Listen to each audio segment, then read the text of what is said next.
The chandeliers of Lancaster House cast dancing shadows across the grand ballroom, where London's elite mingled beneath oil paintings of long-dead aristocrats. Charles adjusted his bow tie for the third time that evening, his fingers betraying a nervousness that his practiced smile concealed. The Royal Foundation's annual gala attracted everyone who mattered in British society, from cabinet ministers to celebrated artists, all gathered ostensibly for charity, but truly for the unspoken pleasure of being seen in royal company. He moved through the crowd with practiced ease, offering measured handshakes and remembering names with the precision of someone trained from birth for such occasions. The burgundy carpet muffled footsteps while string musicians played Mozart in the corner, their notes floating above the gentle murmur of conversation.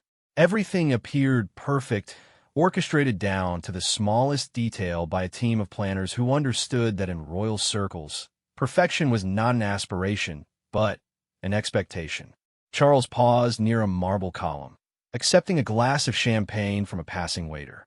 His eyes swept the room habitually, cataloging attendees and ensuring all protocols were being observed. The Danish ambassador chatted with the Archbishop of Canterbury near the terrace doors. The Prime Minister's wife admired a Gainsborough painting with the director of the National Gallery. Everything unfolded exactly as planned. Then he saw her. Camilla stood near the center of the room, engaged in animated conversation with the Duchess of Norfolk. She wore a midnight blue gown that complemented her complexion, her silver hair styled in an elegant chignon.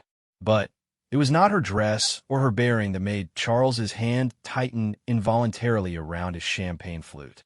It was the necklace adorning her throat, a distinctive piece featuring 3 strands of pearls punctuated by sapphire clusters, each stone surrounded by diamonds that caught the light with every subtle movement. The room seemed to shift around him, sound becoming muffled as though he stood underwater. He knew that necklace. Everyone who followed royal jewelry knew that necklace. It had been photographed countless times, featured in exhibition catalogs, and, most importantly, it had been Kate's favorite piece for state occasions.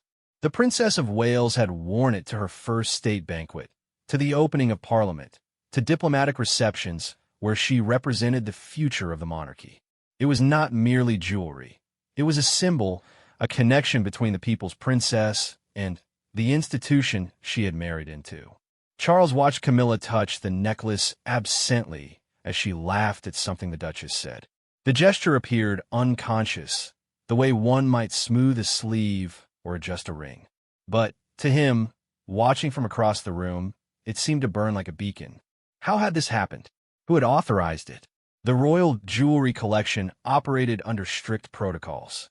Pieces were assigned, recorded, maintained with military precision. Nothing happened by accident in their world.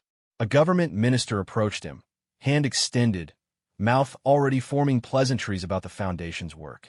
Charles responded automatically, his diplomatic training taking over while his mind raced. He smiled, nodded, made appropriate sounds of interest about proposed legislation supporting arts education. All the while, his peripheral vision tracked Camilla's movements through the crowd. The minister eventually drifted away, claimed by another conversation. Charles stood alone for a moment, considering his options. He could ignore it, continue with the evening as though nothing had happened. That would be the path of least resistance, the choice that avoided confrontation and maintained the careful facade they all worked so hard to preserve. But something in him rebelled against that easy escape. The necklace represented more than mere stones and metal. It carried meaning, history, the weight of public expectation, and private promises. He began moving through the crowd, his progress deliberately casual. Years of navigating social minefields had taught him to approach sensitive situations obliquely. A direct confrontation would create the kind of scene that ended up in tomorrow's tabloids, analyzed by body language experts and royal watchers who could spin drama from the angle of a smile. Instead, he paused to greet the French ambassador, exchanged observations about the weather with a prominent banker, all while maneuvering steadily closer to where Camilla held court. She saw him coming. He caught the slight stiffening of her shoulders, the way her laugh became a fraction too bright. They had been married long enough to read each other's moods from across crowded rooms. She knew something was wrong, though perhaps not yet what. The Duchess of Norfolk, sensing undercurrents beyond her understanding, excused herself with practiced grace. "Charles," Camilla said as he approached, her voice warm with public affection, "I was just telling Margaret about the Foundation's new literacy program." "How wonderful," he replied, his tone matching hers in its careful modulation. They stood facing each other, two people expert at having private conversations in public spaces. "You're looking lovely this evening." "Thank you." Her hand moved again to the necklace, this time with conscious deliberation. "I thought it would complement the dress." The words hung between them, laden with unspoken implications. Around them, the gala continued its stately progress. Waiters circulated with canapes. Conversations ebbed and flowed. Laughter punctuated the classical music.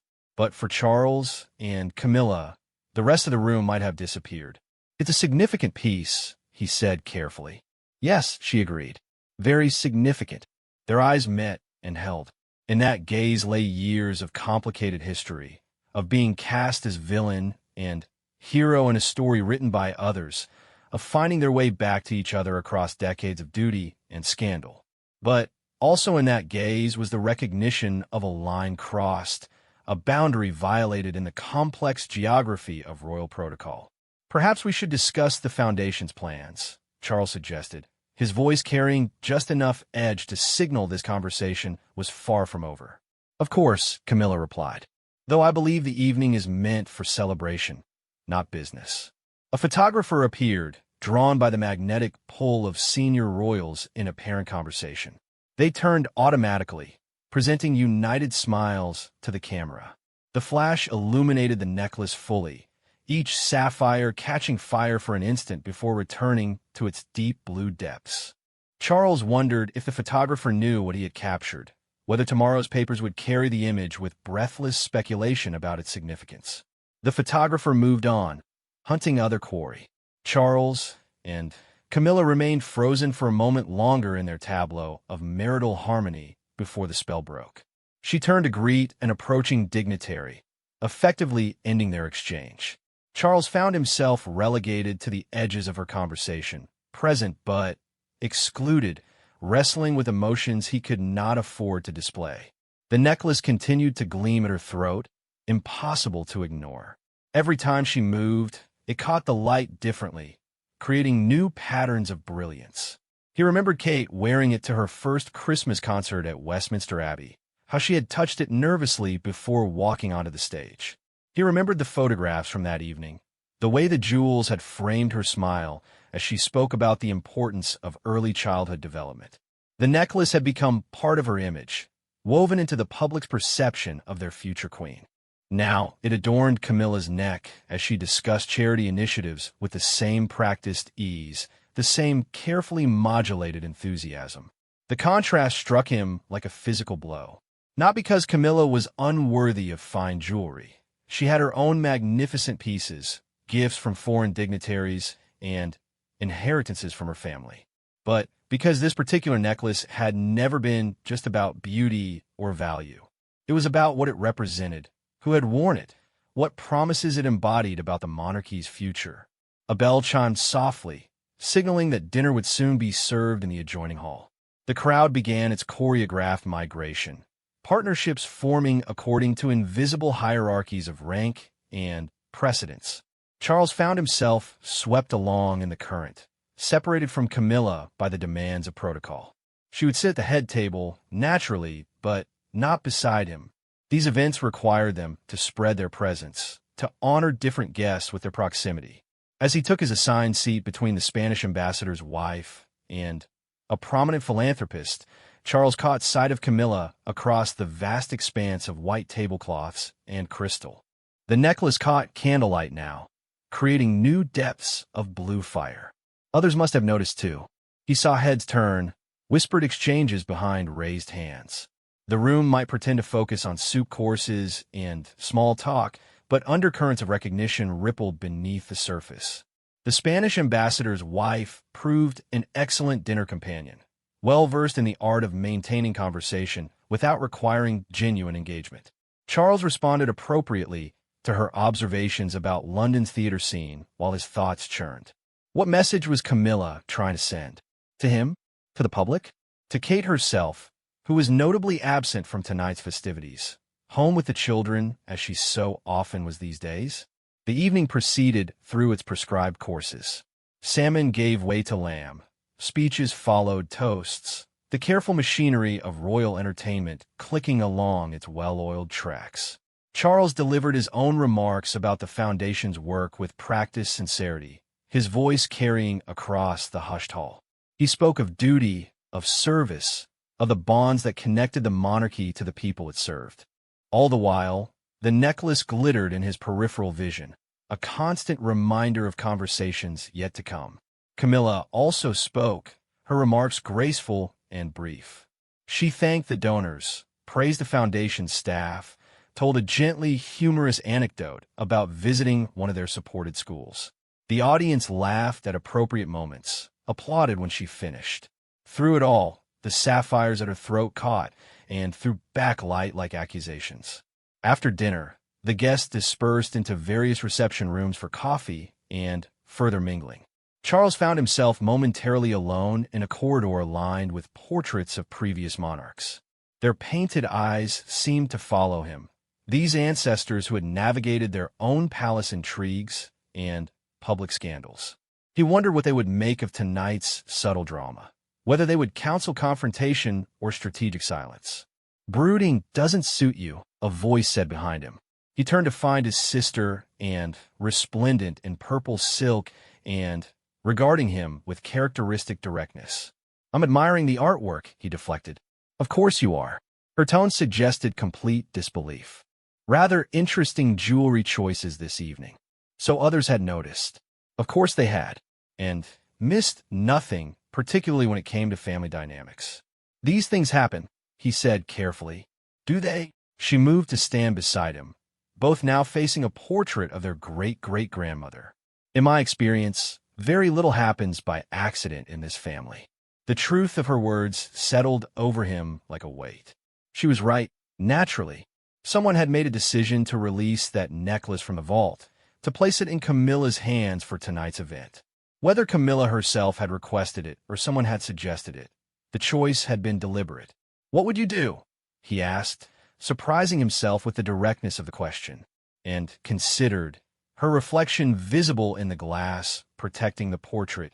"I would remember that symbols only have the power we give them, and I would ask myself whether this particular battle is worth fighting." Before he could respond, she moved away, drawn by duty to another conversation. Charles remained with the portraits a moment longer, weighing her words. The painted monarchs offered no answers, only the reminder that every reign brought its own challenges, its own delicate balances between personal desire and public duty. The evening was winding toward its conclusion when Charles finally found an opportunity to speak with Camilla privately. They met, as if by accident, in a small antechamber where coats were being retrieved by departing guests. "We need to discuss this," he said without preamble. "The necklace. It was not a question. You know what it means, what it represents to people." Camilla's expression hardened slightly, the public mask slipping to reveal something more complex beneath. "I know exactly what it represents. The question is whether we allow ourselves to be forever constrained by other people's narratives. This isn't about narratives. It's about respect. For the institution, for the family, for Kate." She finished his sentence with surgical precision. "Always for Kate. The perfect princess, the future queen, the one who can do no wrong." The bitterness in her voice caught him off guard. They had worked so hard to present a united front, to show the world that past conflicts had healed, that the family had found its new equilibrium. But beneath that careful construction, old wounds apparently still festered. "That's not fair," he began, but she cut him off with a gesture. "Isn't it? Tell me, Charles, when does it become my turn? When do I stop being the eternal understudy, wearing hand-me-downs and accepting whatever crumbs of recognition the palace deems appropriate?" The rawness of her words hung between them. Through the doorway, they could hear the sounds of the gala continuing, but their small chamber felt removed from all that glittering pretense. "You knew what this life would be," he said quietly. "We both did. I thought I did." She touched the necklace again, her fingers tracing the sapphires. "But knowing and living are different things. Every day I smile and wave and play my part. I support your work, champion my own causes, navigate the endless protocols and expectations. And still, I am reminded constantly of my place in the hierarchy. Well, tonight, I wanted to wear something beautiful. Is that such a crime?" The pain in her voice dissolved his anger, leaving only exhaustion in its wake. They were all so tired, he realized. Tired of managing perceptions, of calculating every gesture, of living lives scripted by tradition and public expectation. "It's not about crime," he said gently. "It's about wisdom, about choosing battles worth fighting. And you think this isn't worth it?" He considered the question seriously. Was it worth it? The necklace would be returned to the vault tomorrow, would eventually grace Kate's neck again at some state function. The photographs from tonight would circulate briefly, analyzed by those who cared about such things, then forgotten as the next royal story emerged. In the grand scheme of their lives, it was a small rebellion, a tiny assertion of will against the massive machinery of monarchy. "I think," he said slowly, "that we have to be very careful about the symbols we choose to contest. Because once we start that game, we may find we cannot control where it leads." Camilla studied him for a long moment. "You're afraid," she said, not unkindly. "Afraid of disruption, of change, of anything that might threaten the delicate balance we've achieved." "Perhaps I am," he admitted. "But fear can be wisdom in disguise.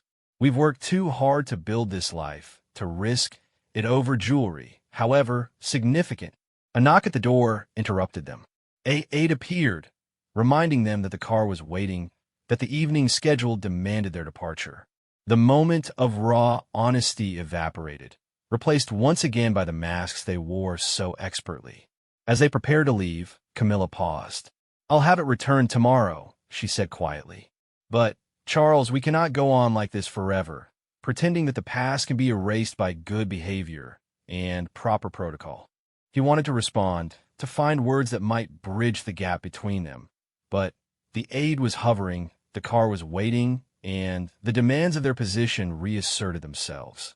They walked together toward the exit, presenting a united front to the remaining guests who called out their farewells. In the car, they sat in silence as London's lights streamed past the windows. The necklace still gleamed at Camilla's throat, but its fires seemed dimmed now, overshadowed by the weight of their conversation. Charles thought about the delicate ecosystem of their family, how each person played their assigned role in maintaining the monarchy's stability. Kate, the perfect princess, carrying the hopes of modernization while respecting tradition. William, preparing for kingship with steady determination. And Camilla, forever navigating the space between acceptance and belonging, wearing her position like an elaborate costume that never quite fit perfectly. The car pulled through the palace gates, past the ever-present photographers hoping for one last shot. Tomorrow, the images from tonight would be dissected in the press. Fashion critics would praise Camilla's gown, while royal watchers speculated about the necklace's significance. The palace would issue no comment, as always, allowing the story to live or die on its own momentum. As they entered their private apartments, Charles touched Camilla's arm gently. "We'll talk more tomorrow," he promised. "Properly, without the constraints of public spaces." She nodded, already reaching to unclasp the necklace. "Yes," she agreed. "Tomorrow." But, as Charles prepared for bed, he wondered if tomorrow's conversation would change anything fundamental. They were all trapped in their way by the roles history and circumstance had assigned them. The necklace was just a symbol of deeper tensions, of questions about identity and belonging that could never be fully resolved. He thought about Kate, at home with her children, perhaps unaware of tonight's small drama. Or perhaps not. Very little escaped notice in their world. She would handle it with her characteristic grace, of course, saying nothing publicly while the palace machinery smoothed over any rough edges. That was her gift, the ability to remain above the fray while others wrestled with the messier aspects of royal life. And perhaps that was why the necklace mattered so much. It represented not just beauty or status, but the clear lines of succession and role that gave their strange existence meaning. When those lines blurred, when symbols moved from one neck to another, it raised questions better left unasked. Charles turned off the lights, but sleep remained elusive. Through the windows, he could see the lights of London stretching endlessly into the darkness. Somewhere out there, newspaper editors were choosing tomorrow's headlines. Photographers were uploading their images, and the great machine of public opinion was preparing to render its judgment. The Gala had held its breath when he spotted the necklace. That much was certain. What remained to be seen was whether that collective intake would be followed by a sigh of acceptance or a gasp of scandal. In the end, he supposed, it would depend on how well they all played their parts in the coming days. The necklace would return to its vault, Kate would wear it again at some future event, and life would continue its carefully choreographed progression. But something had shifted tonight. Some small crack had appeared in the facade they all worked so hard to maintain. Whether that crack would widen or be skillfully repaired remained to be seen. As he finally drifted towards sleep, Charles found himself thinking not about jewels or protocols, but about the human cost of their peculiar existence. They were all just people, in the end, trying to find happiness and meaning within the constraints of an institution larger than any individual. Sometimes that meant wearing the wrong necklace to make a point. Sometimes it meant noticing but saying nothing. And sometimes, perhaps, it meant having difficult conversations in the spaces between public performances. Tomorrow would bring its own challenges, its own careful negotiations between personal desire and public duty. But tonight had shown that even in their regulated world, small rebellions were possible. Whether they were wise was another question entirely. The Gala had held its breath, and now they all waited to see what would come next in the endless drama of royal life. The necklace lay in its velvet case, returned to silence and darkness. But the questions it had raised continued to glitter in the shadows, waiting for answers that might never come.